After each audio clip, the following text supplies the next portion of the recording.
Why are you the way that you are? Honestly, every time I try to do something fun or exciting, you make it not that way.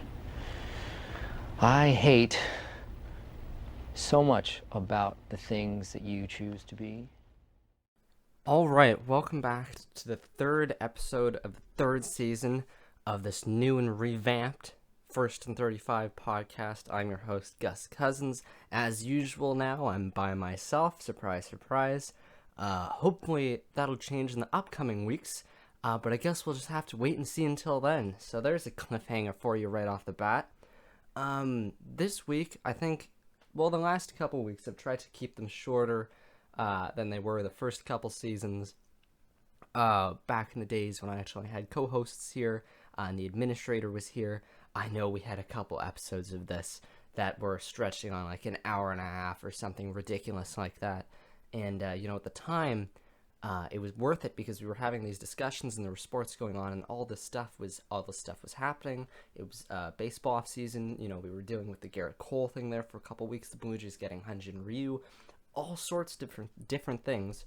In that respect, spring training was starting up again, and that's just baseball. So we had tons and tons of content to talk about, during those weeks that we had those long recording sessions, those hour and a half sessions, those hour sessions. And now that I'm here by myself and I don't have anybody to talk to yet, I've been shortening them down, mainly because, one, there's little to no content because of this whole coronavirus thing, but two, because I'm here by myself, I figure that it's not worth it to just keep talking to hear the sound of my voice. Only talk about things, if there's content, if there's stuff going on. So that's why the last couple have been shorter. I think maybe they topped out at 44 or something by the time I managed to upload them to YouTube, which, I might add, is a big step forward for me considering I've never done it before. So hey, I think it turned out pretty good the first couple episodes. I don't know how this one's going to work because my free trial ran out of the app I was using, so I guess we'll have to see how different this one sounds if I manage to get it uploaded, which I'm sure I will. It just might take a little bit longer. Not that anyone listens to this anyways, but anyways. So yeah, I'm going to try and keep this one shorter. I think it's obviously, as I've said, mainly in part because there's nothing to talk about, but also I think, we learned the hard way that, back then when we were dragging on an hour and a half, hour 40, nobody really cared. And I'm not saying that, anybody listens to this or cares, now, even though it's shorter. I'm just saying that was ridiculous. We shouldn't have expected anyone to even bother to try listening to that, because we sure as hell are not on Spotify. We are not on the iTunes podcasts. We're just on YouTube, or I'm just on YouTube, I guess. I keep saying we, but I guess it's really just me now.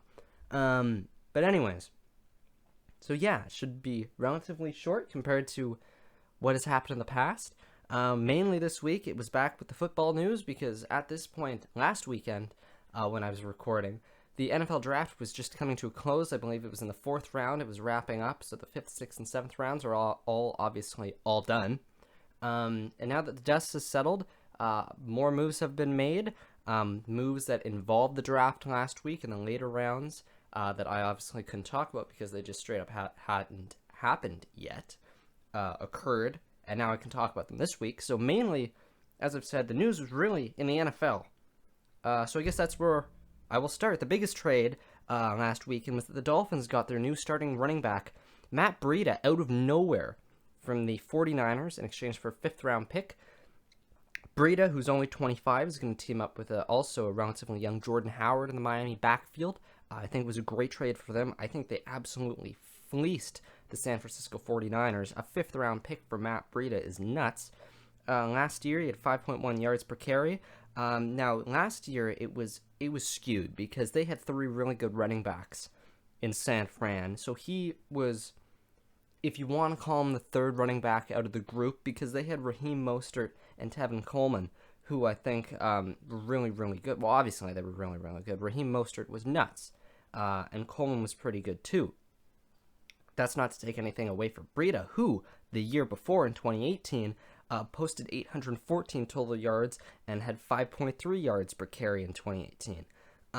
So I think he's coming to a Miami team that obviously desperately needed a running back. They did not take one in the draft. That was kind of a shocker for everyone. But now they have their guy in Matt Breida. They have Jordan Howard, who's a good second guy. They're both relatively young. Breida's only 25, as I've said, and Howard's proven himself in Philly to be a dynamic runner too. So I think it was a great deal for them. I mean, a 5th round for him I would do every day of the week for a team that needs help at the running back ever since they really got rid of Jay Ajayi, who was nothing overly great either. They've had guys sub in and out. They've had draft picks that didn't work. Kenyon Drake didn't really pan out after his one good year. And now I think they have a very solid dynamic duo in the backfield with Breida and with Jordan Howard, who both are really explosive. Breida, as I've said, 5.1 yards per carry is nuts for the limited time that he got running the ball for San Francisco.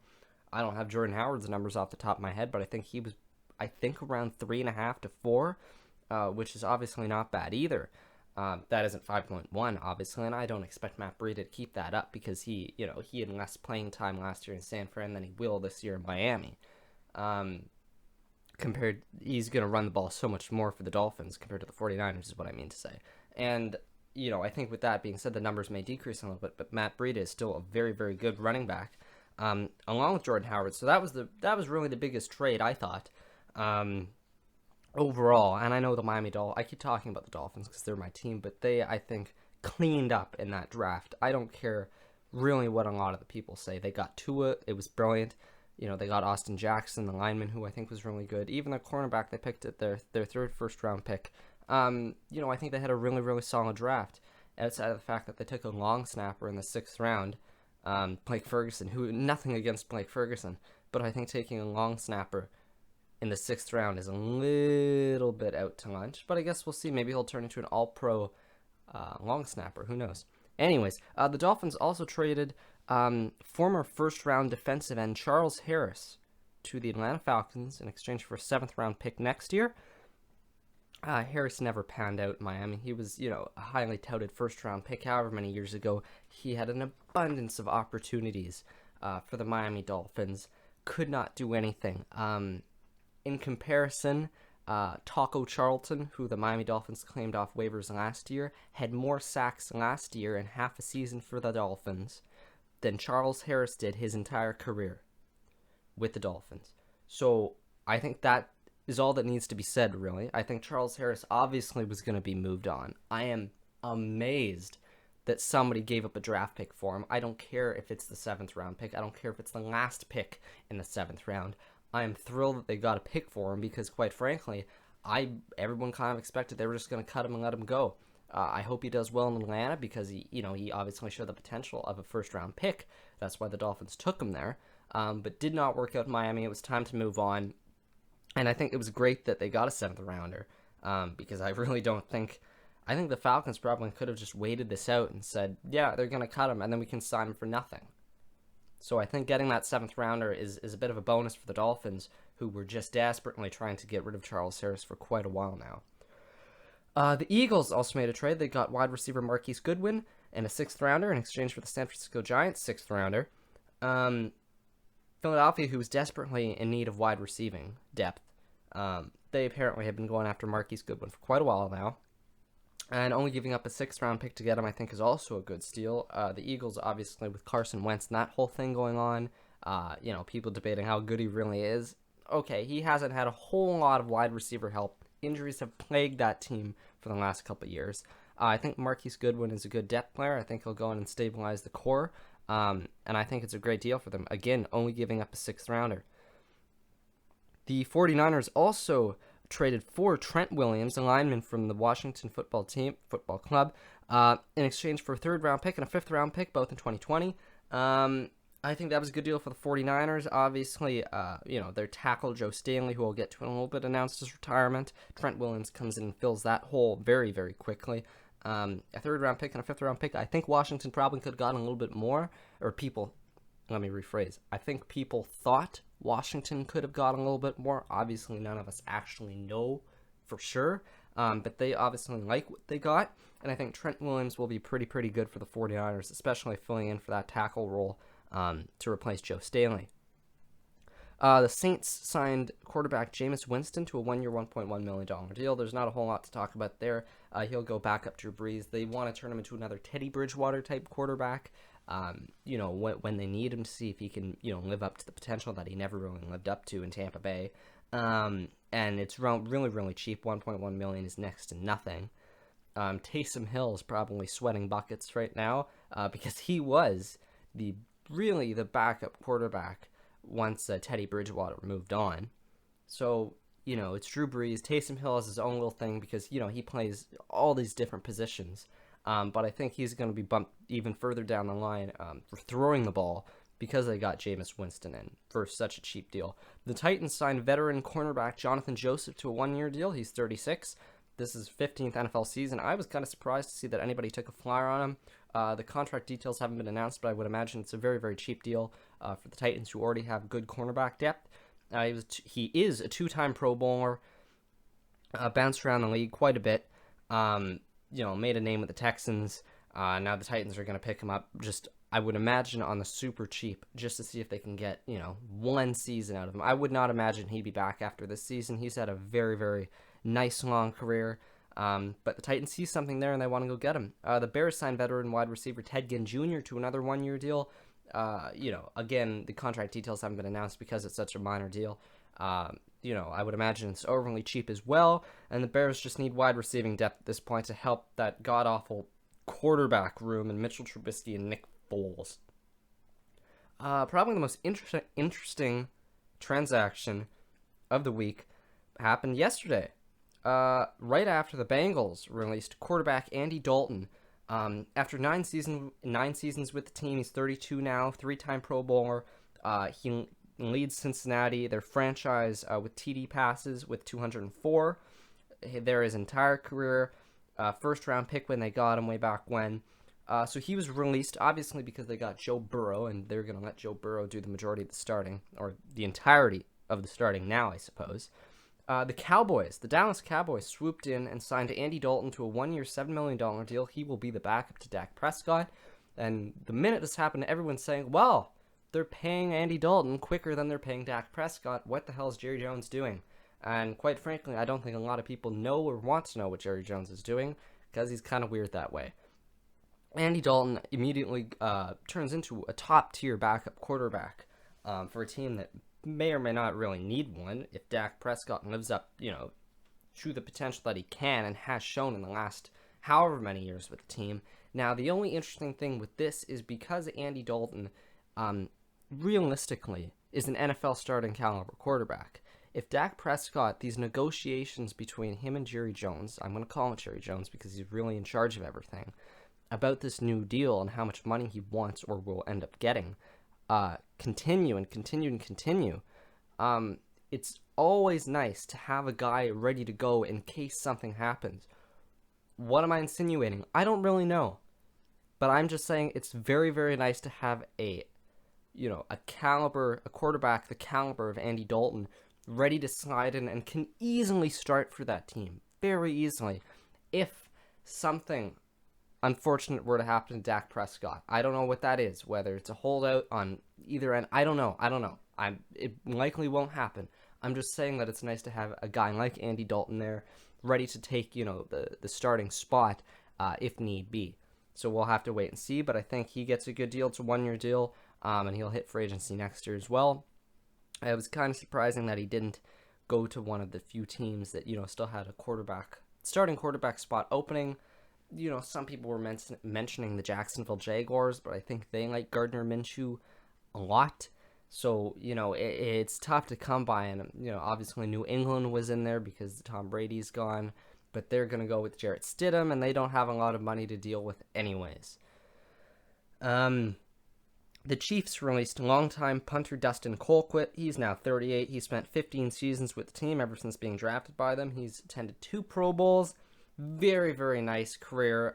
The last couple seasons have been a little bit shaky for him and the team. There were highs and lows. I mean, obviously speaking, but the last couple of years especially have been a little bit tougher on him. He's getting up there in age. I would imagine someone would give him a shot. I don't think he's done yet because he's had such a good, resume track record punting balls. But if this is the end for him, which I don't think it will be, but if it is, he's had a great career, entire career with the Chiefs, And I think he's done a lot. Obviously, he's a Super Bowl champion now with helping them win last year, and I think it's been great for him. So wish him nothing but the best. Not that he's retired or anything, but I think he's certainly getting there, just like Jonathan Joseph. And then previously mentioned the 49ers offensive tackle Joe Staley announced his retirement. That was mostly because he's battled injuries the last couple seasons. He's played 13 NFL seasons, 6-time Pro Bowler.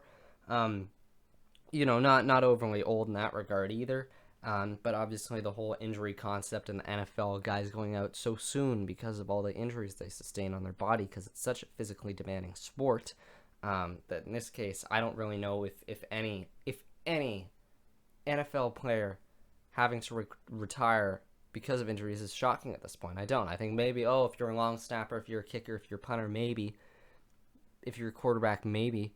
But I don't think in general, especially guys in the trenches like O-linemen, or just linemen in general, they do so much work, they get hit so much.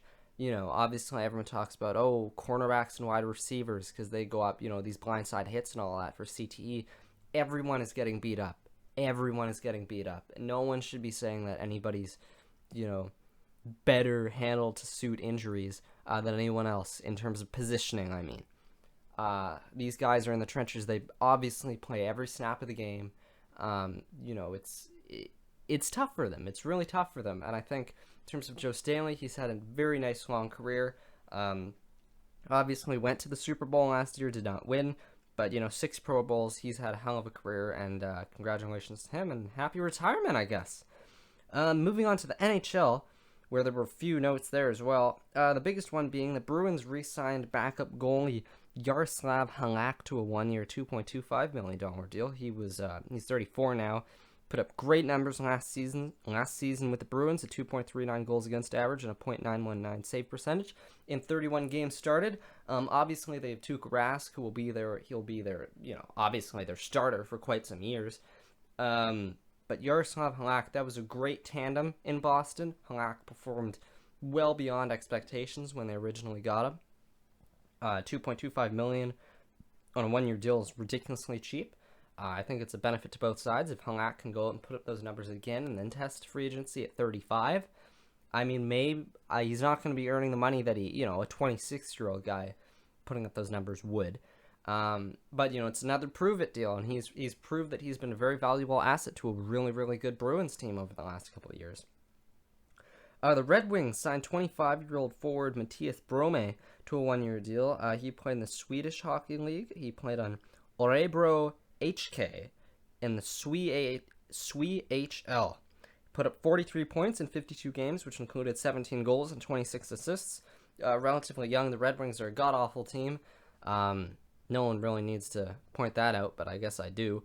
They take a chance on this guy who I think, it's a shot in the dark, right? Really, it's a shot in the dark. He's just some guy who's put up good numbers, in a Swedish Hockey League.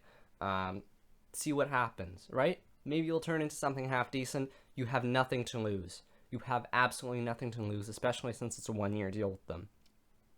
The Oilers re-signed forward Gaetan Haas to a 1-year, $915,000 deal. He's 28. He put up 10 points in 58 games for the Oilers this season, which includes 5 goals and 5 assists. He's a grinder of a forward, right? He's not going to be anywhere near the top lines or the power play. But he's a physical guy. He's only 28. It's a 1-year deal. It's ridiculously cheap. Again, there's nothing to lose. That seems like a common theme, which I've been saying the last couple weeks, that there's nothing to lose for a team to do it. That's just because it's the truth. A lot of these deals are so minor, they're so cheap, that by the time you get around to it, there's not a whole lot going on.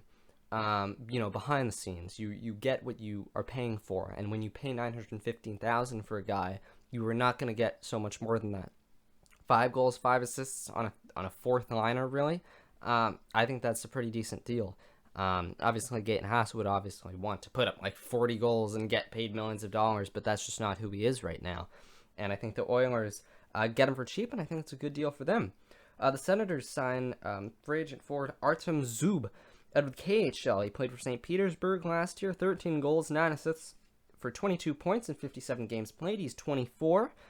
He played on the Russian World Junior team a few years ago. Looked pretty good back then. Obviously went to St. Petersburg and played with them there. Now the Senators will take a chance on him next. I would imagine he would play with them next year because they're such a young and developing team too. No one knows if the NHL season will continue this year, and Artem Zub is not going to make a difference playing for Ottawa this year. And I would imagine all AHL. I don't actually know if it's official yet, but I would imagine there are no AHL games being played anyways. I believe, actually, now thinking about it, that they have confirmed that. So Artem Zub will just come in next year, and you probably start in the minors for whatever AHL team they have going for them there in Ottawa, and then probably work his way up because he is only 24 and very, very young. Speaking of young players, the Flames signed Dustin Wolf, a goaltender who played on the USA World Junior team in 2020. Signed him to a 3-year entry-level deal. As I've said, he's only 19. Put up monster numbers for every team he played on. Obviously, he did really, really well for the World Junior American team. And the Flames take a chance on him. I shouldn't even really say take a chance on him. They're going to help him grow one way or another. He's only 19. He's a kid. He's 2 years older than me, okay? And he's put up great numbers everywhere along the line. He was going to get this deal, one way or another. There's really nothing to that because he's been so good. And he gets a 3-year deal with the Flames. Obviously, I think he would go straight to their AHL team once, assuming his season is done this year, for next year, I mean. And I think it's obviously an entry-level deal, so it's next to nothing in terms of salary for them either. Jumping to baseball. I'm really flying through this today. This might be the shortest one I've ever recorded, just because there's not a whole lot to talk about. And my plans of getting people on are slowly coming together, just not coming together for this weekend. But anyways, more on that later.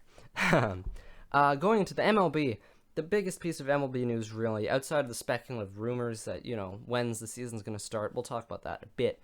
But the biggest piece of transactional news was that Cleveland's new hard-throwing relief pitcher, Emmanuel Clase, was suspended 80 games for testing for boldenone, which is obviously a performance-enhancing drug. Now, the reason this is such a big deal is because he was part of the massive Corey Kluber to Texas deal last offseason, and he was the main piece back going to Cleveland. His fastball cutter combination well over 100, going up to 104, I believe.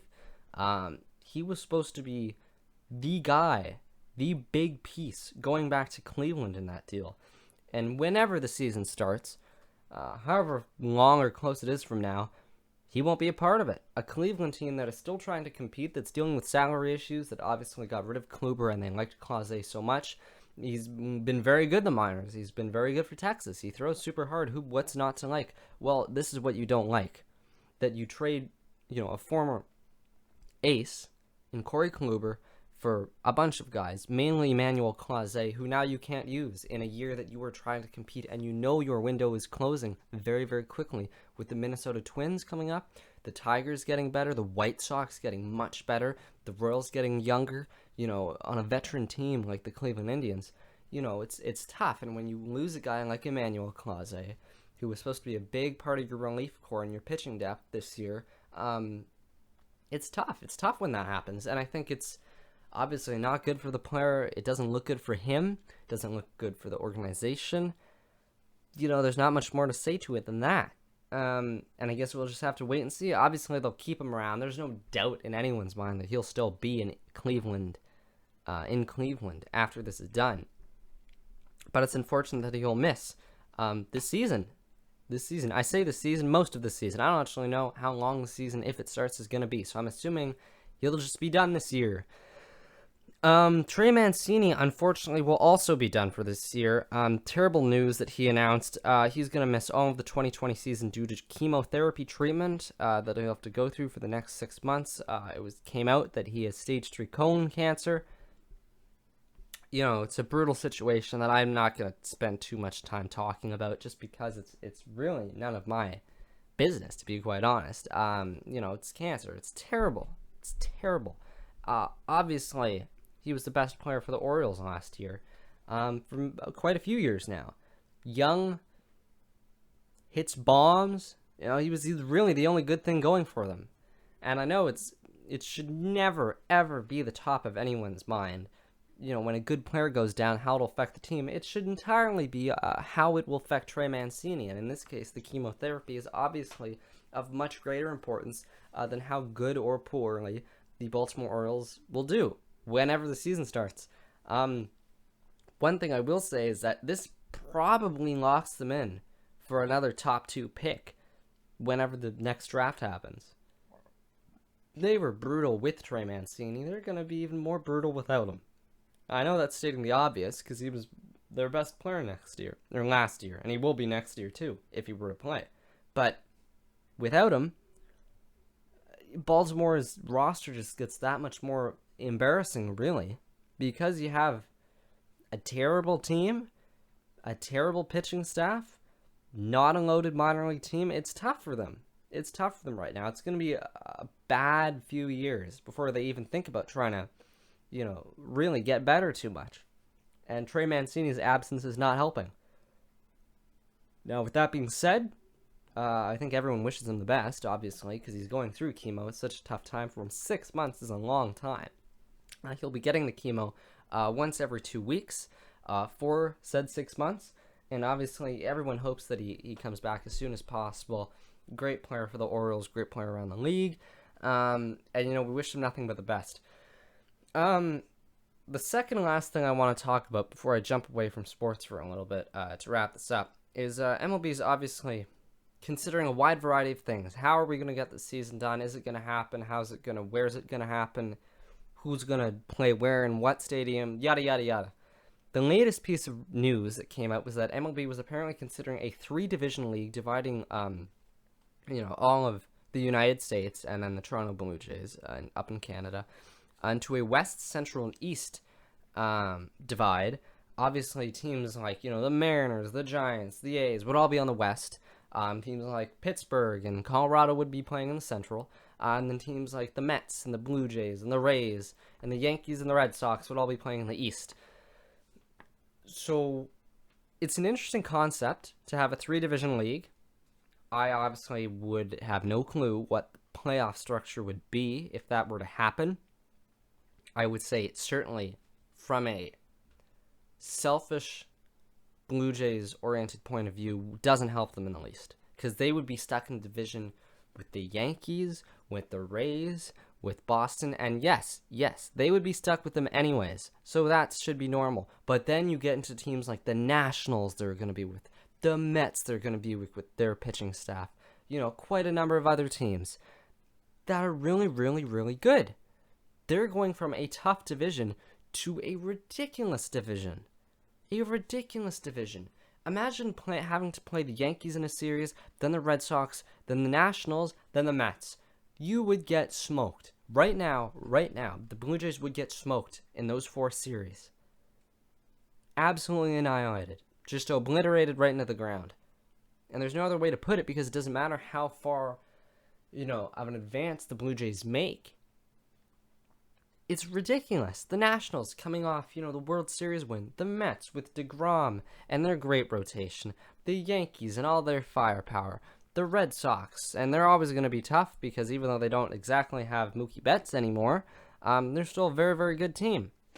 There's a lot of not great things to help the Blue Jays in that situation. And I think it's probably not the best idea. Not because it's not good for the Blue Jays, I don't mean it like that. I mean having 10 teams in a division is very, very tough to do. Is it all tough to do? Yeah, it is. There's no easy answer. If there was, I would have picked it by now. But I think in this case, it's probably my least favorite idea. Just because the West is so much weaker than the East. And yeah, I know you got to divide it. I know, I get it, I do. But I think in terms of competitiveness, maybe it's not the best idea. Maybe it's not the most plausible idea. And obviously no one's saying it's going to happen. Everyone's saying, well, let's just wait and see, which is, as you've heard me say for the last month and a half now, exactly what's going to have to happen. We will have to wait and see. I sit here and looking out my window and it's a beautiful day. It would have been a great day for baseball here. Great afternoon game. But it isn't happening, and it won't happen for a while. It won't. Let's be honest. It won't. At least not in Toronto. It won't. which is depressing to think about and disappointing to see, but it's the right decision to make. With that all being said, that was the very brief amount of news that happened last week. Every week I say I'm going to try and get someone on to do an interview or something, bring the people back, see if I can get my ex-co-host back. I don't know what's going on. Every week I say that, and I keep saying that because it's a way for me to remember I'm still going to try to do that. I would absolutely love if I could go and try and get Anthony Bass or Jordan Romano, both of which we were scheduled to interview when I was supposed to go down to Florida over March break. Didn't happen, but it would be great if I could get them on a call. Somehow, I'm going to have to figure that out. I promise I will try to work on it a little bit more than I already have. A couple guys at Toronto I'd want to talk to, but I'm not gonna go talk about them because I haven't even tried getting in contact with them yet. But I think there's a number of possibilities. My hope is that everyone's in the same boat. So really, a lot of people are just sitting around doing nothing or next to nothing a lot of the time. So if I can grab one of them, at least there'll be content. At least it'll be interesting to hear somebody talk about, their life. And in this case, it would be, maybe Anthony Bass. Oh, maybe Jordan Romano. Oh, maybe somebody else. Well, it's better than nothing because there's a whole lot of nothing coming. There's a whole lot of nothing. Now that the NFL draft is gone, it's a dead zone, really, until whenever baseball season decides to start, if they start it on time.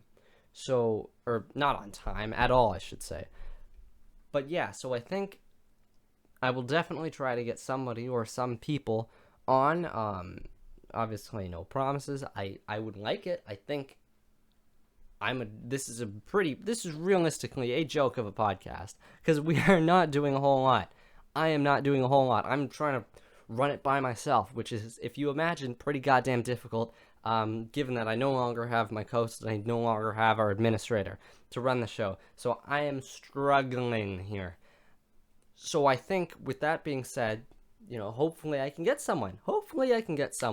If not for me, if maybe it'll be for the two people that actually listen to this, eventually going down the road.